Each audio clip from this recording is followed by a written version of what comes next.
Hi viewers, welcome back to our channel Make Math Easy. So in today's class we are going to discuss about few Olympiad or competitive based questions, and then we are going to discuss about few important board models and how to convert that word problem into mathematical equations and how to solve it. These are the few things that we are going to discuss in today's class. So let's get started. Now see, for example, if I have a question like this: solve for x is equal to root over 6 plus root over 6 plus root over 6 plus and so on. I have an infinite number of times. So I just want to tell you what is infinity represents here. Infinity is a symbol which represents the highest possible number. See, don't think that infinity is a number actually, but it's a symbol representing the highest possible number. That means if you are saying that plus infinity, what it means is you are having the positive highest number, possible number. Similarly, sometimes we will say minus infinity, which means that lowest possible number, right? This is the representation for saying the highest number and the lowest possible number. Now see here, when you are having infinite number of terms like this, even if you skip one term also, that won't affect your answer. Let me tell you with a simple example. See, for example, according to me, 10 lakh is the highest number. Then I can say that infinity is equal to 10 lakh, right? So from the 10 lakh, if you remove a 1 rupee, that won't affect much of your answer. So that is a very smallest change over that you are getting there. So, and that change itself is a negligible change. So from this infinite number of terms here, if I remove this particular term alone from counting, that won't affect your answer. That means the remaining part of this is also can be considered as an x only. So this will become x is equal to root over 6 plus x I will be getting. So we know that how to solve this type of equations. If you remove the square root, that means doing squaring on both sides, you will be getting x square is equal to 6 plus x. If you further rearrange the terms, you will be getting x square minus x minus 6 is equal to 0. That means x square minus 3x plus 2x minus 6 is equals to 0. X into x minus 3, 2 times of x minus 3 is equals to 0. X plus 2 into x minus 3 is equals to 0. Finally, you are getting x is equal to minus 2 or 3. These are the possible answers. Now you may get a doubt here. We are having all the positive numbers in the given question. That is, this is the 6 only 6 is the number they had given. How come we are getting answer as in minus 2? This may be doubt you are getting here. See, whenever you are removing a square root for a particular perfect square, you will be getting obviously plus or minus answers. So because of this, maybe there is a scope for getting answer as in minus 2. So if the same question asked in the competitive exam, sometimes they may give both the answers, or if they are giving only positive number, means you can just opt for the positive number. So this is how you just have to get this type of thought. By whenever you are seeing infinite number of samples like this, just keep a point in your mind that from the infinite, if you remove one number, it won't affect much of your answer. That means there is not much of change over in the answer. For that sake, we just remove this 6 from counting, keeping 6 as it is, this 6, and remaining part can be again considered as an x here. That is how we converted this into the quadratic equation, and hence we got the results here, right? So now let us see one more simple question from the board point of view, from the competitive point of view only. See this one: solve 2 times of 2x minus 1 by x plus 3 and minus 3 of x plus 3 by 2x minus 1 is equal to 5. and here they had mentioned that x not equal to minus 3, x not equal to 1 by 2. Now see here, it's an interesting question. You can just observe here, solve 2 into 2x minus 1 by x plus 3 minus 3 of x plus 3 by 2x minus 1 equal to 5. They had mentioned few conditions, x not equal to minus 3 and x not equal to 1 by 2. You might have understood why they had given these conditions. Observe here, if I substitute x with minus 3, I will be getting denominator term 0, which will lead to infinity. Similarly, if I substitute x with 1 by 2 here, I will be getting denominator 0 here. Again, this term will lead to infinity. Now just observe the question here, 2 times of 2x minus 1 by x plus 3 minus 3 times of x plus 3 by 2x minus 1 is equal to 5 they had given, right? Now if you just concentrate on observing the terms here, 2x minus 1 by x plus 3, x plus 3 by 2x minus 1. Both are having same terms only, but they had in an inverted fashion.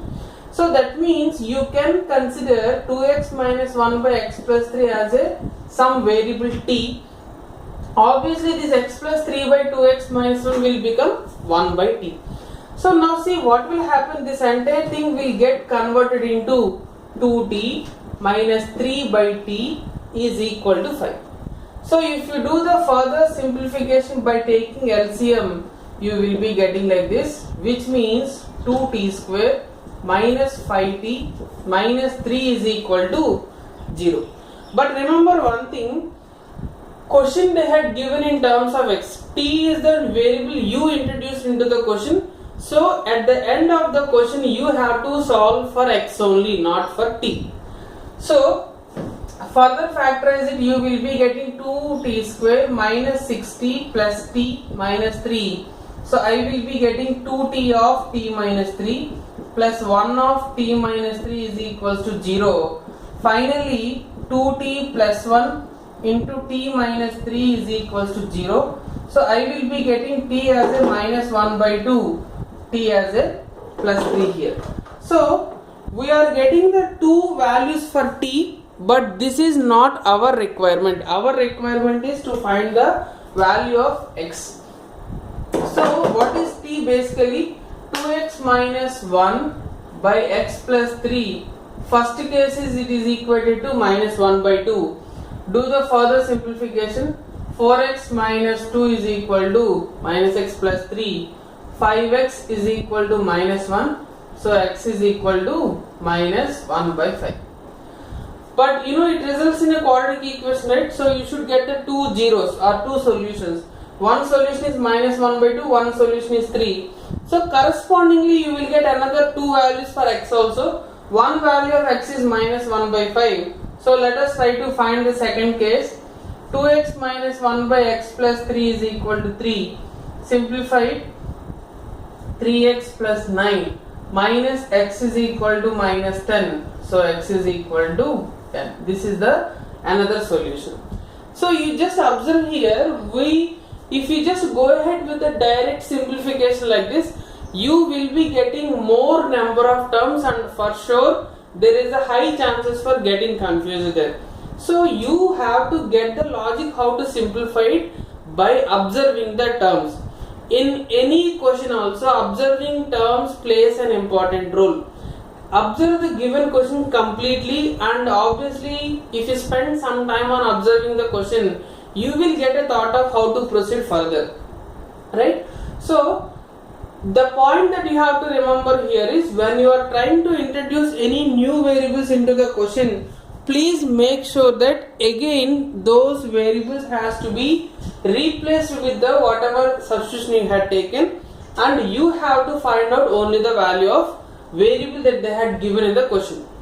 Simple thing I will tell you, if the same question if I ask you in the board examination, examiner knows only the x, he or she don't know what is the t here, because t you introduced into your simplification. So if I am correcting your paper, I don't know what is t, so you should make sure that to find the values of x they had given. Okay, hope this point is clear. Now let us see some more word problems based on quadratic equation, and I will tell you how to interpret the word problems. That is the important thing when it comes to quadratic equation word problems. Okay, now let us see this question. A passenger train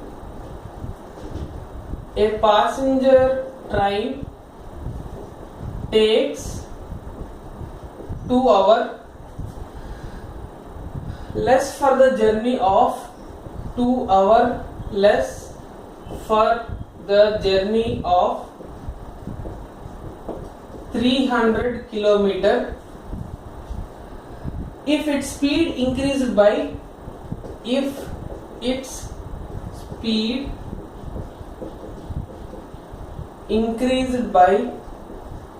5 kilometer per hour from its usual speed, from its, I can say initial speed or usual speed, anything is fine.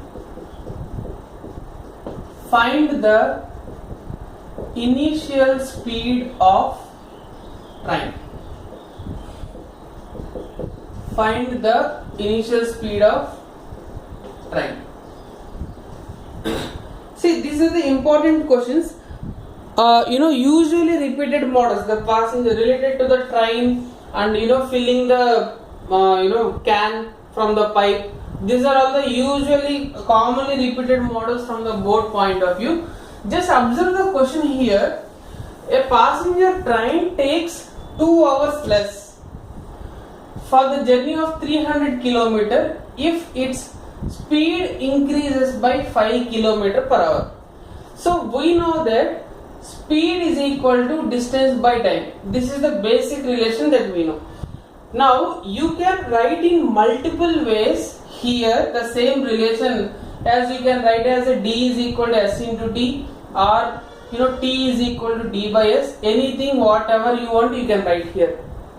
But my suggestion is try to think from the time point of view, because this distance generally they will give you in the question and also speed also they will try to mention, even time also they will give you, but they will try to say that this 2 hours less for the journey of 300 kilometer if its speed increased by 5 kilometer per hour. So see, initially you should make a habit of giving the variables. That is the first and foremost thing. So let the distance covered by train, this is anyway, let us keep it as a d, that is 300 kilometer they had given. Okay, and let us take that initial speed of train, let us take it as an x kilometer per hour. Now see what they said, initial speed is x, means if its speed increased by 5 km per hour, time reduces by 2 hours. So increment in speed is equal to 5 km per hour.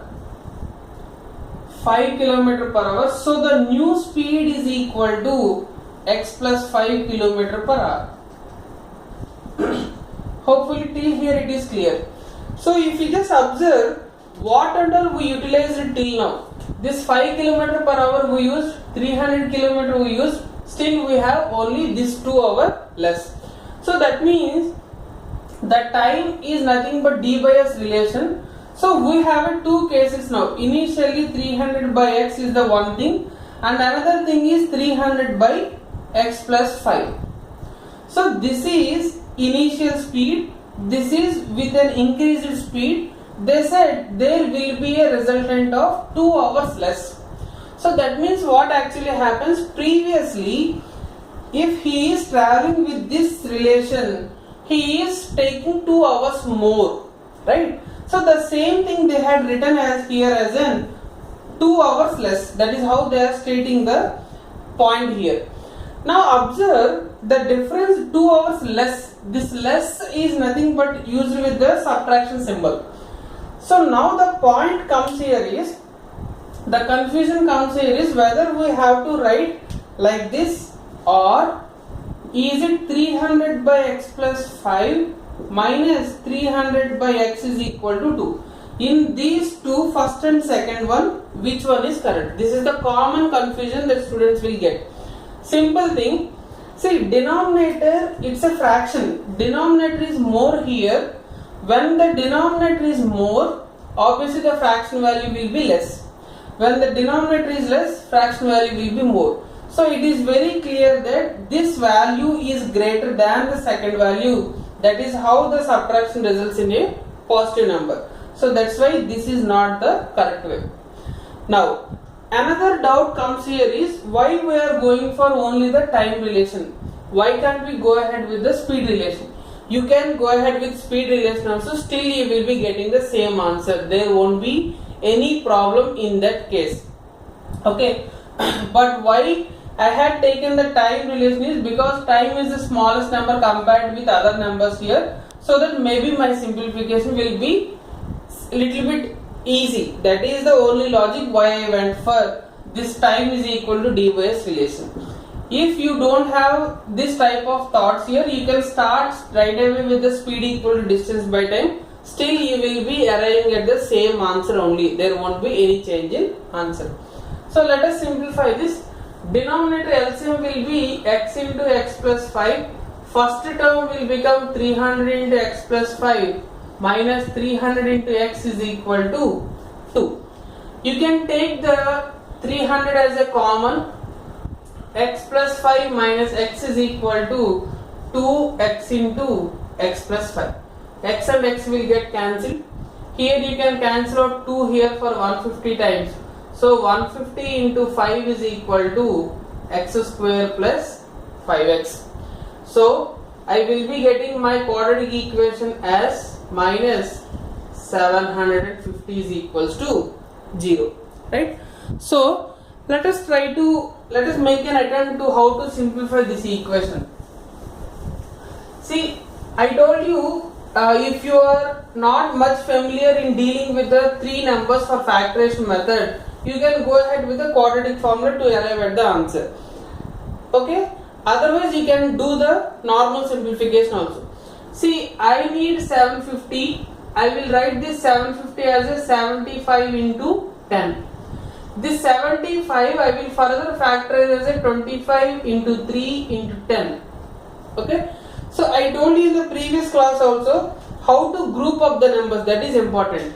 I can group 25 into 10 and then 3 as a separate number. 25 into 10 into 3. But it is 250 into 3, that is not reaching my requirement. So this is failed. If I group up like this, 25 into 30. So 25 into 30, this will result in the my number 5. How? My requirement is minus 750. That means any one of the numbers can have a negative sign. According to my requirement, I will place the negative sign for 25. Because 30 minus 25 will give you 5 here. So this will become x square 30x minus 25x minus 750 is equal to 0. So the first two terms you can take x as a common, x plus 30 minus 25 x plus 30 is equal to 0. Now x minus 25 into x plus 30 is equal to 0, which results in x is equal to 25 or minus 30. Now see here, we have taken the initial speed of train as in x km per hour. That means initial speed of the train will become 25 km per hour. You can skip this negative value. Why? Because I cannot say that I have a speed of minus 30 km per hour, and that doesn't make any sense, right? So this is how we discuss this part also. Whatever solutions we are getting from a quadratic equation may not satisfy the given conditions. Those type of roots are called as an extraneous root. But here it is not satisfied according to the context. That's why we are removing one root. Though it is a quadratic, only one solution is then valid for the given context, right? So this is how you have to interpret the given problem, and then you have to solve in a very possible simplest way. So my suggestion here is, whenever you are having a train, related with the speed, distance and time, try to take the simple number on the right side so that your calculation part will become simple. This is the only one important point that you have to keep in mind while solving the word problems, right? So in the next class we will try to see some more important models, important word problems which are based on boat moving in an upstream and the downstream, and some other interesting problems in the next class. Hope you enjoyed this video. If you have any doubt, you can just post in the comment section. Your doubts will be clarified in next session, right? Thank you guys.